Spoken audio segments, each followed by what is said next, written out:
see the poorest and most abandoned. Pray for us, Comboni, to see the poorest and most abandoned.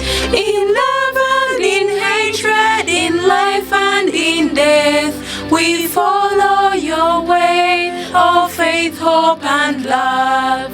Pray for us, Comboni, to see the poorest and most. Day 8 of the novena to Saint Daniel Comboni.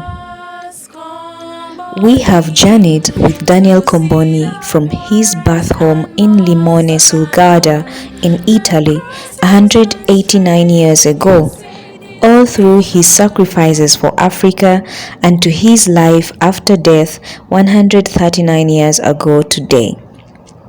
Re-echoing his final words on his deathbed, "I am dying, but my work will not die." With all the establishments that we have seen in his name, but all in the passion of Jesus Christ for Africa, today we live amidst real-life testimonies through his missionaries, his benefactors, and even non-Catholics. Back on 6th April 1995, through the constant prayer to Daniel Comboni, an Afro-Brazilian girl, Maria Jose de Oliveira Paxiao, was cured of an illness that was killing her.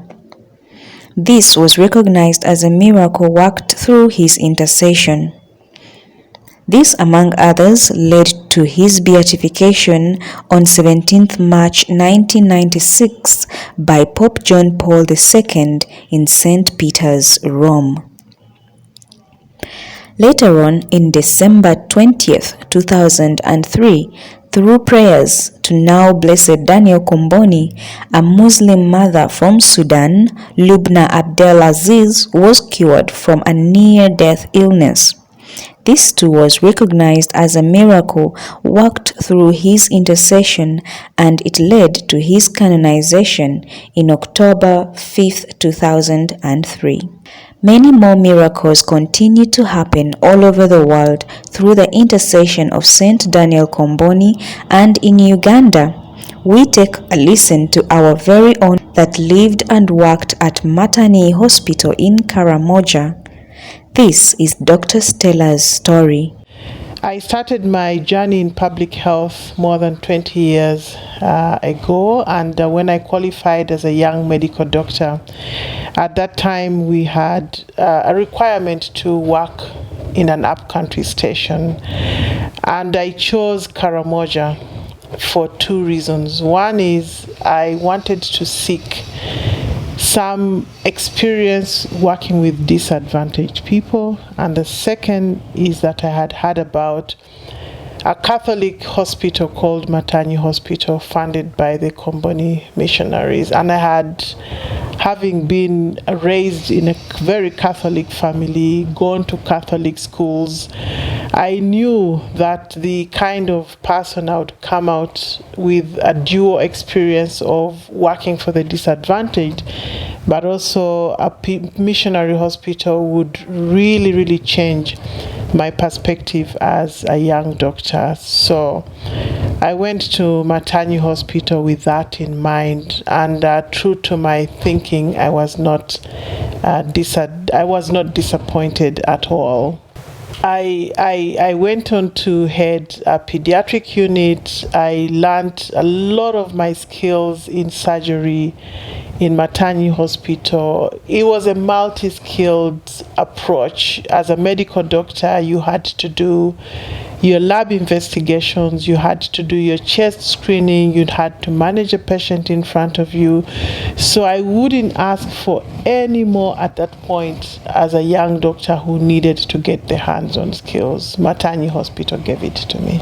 In addition to the technical perspective, what I loved about Maternity Hospital was there was the aspect of the faith, which is very critical in the healing of patients. Maternity Hospital had a nurses training school, which I believe is one of the best in the country. And I had an opportunity to teach as I was serving as well. So that gave me another edge to be able to look to young nurses, groom them from both the technical perspective, but also work with very, very good nuns. One of them eventually I met at Reach Out Umbuya. Very, very good nuns who had the value systems, had to mentor these young girls, and I saw them growing up into very, very responsible and looking at a patient from a holistic approach, counseling them, using the Bible, using Christianity, and for me that approach was a completely unique and new experience that brought to the healing of patients. So I truly appreciated that too. If I recall, Matanyi even then, more than 10 years ago, was already serving as the regional referral hospital for the whole of that eastern region. Despite the fact that Mbale Regional Referral Hospital was there, patients would come to Matanyi all the way from Jinja. Now that speaks volumes in terms of the quality of service delivery, but also what the entire community thought about Matanyi Hospital. Now, if I were to do something for Matanyi Hospital now, I think I would contribute to an expansion of the pediatric ward. The reason is because the levels of poverty, a lot of children present with malnutrition, but also because a lot of the community women had very low literacy levels. Children would present to hospitals quite late with very, very severe respiratory infections, severe diarrhea, and our wards were full to capacity. So that hospital, I believe, even at this point,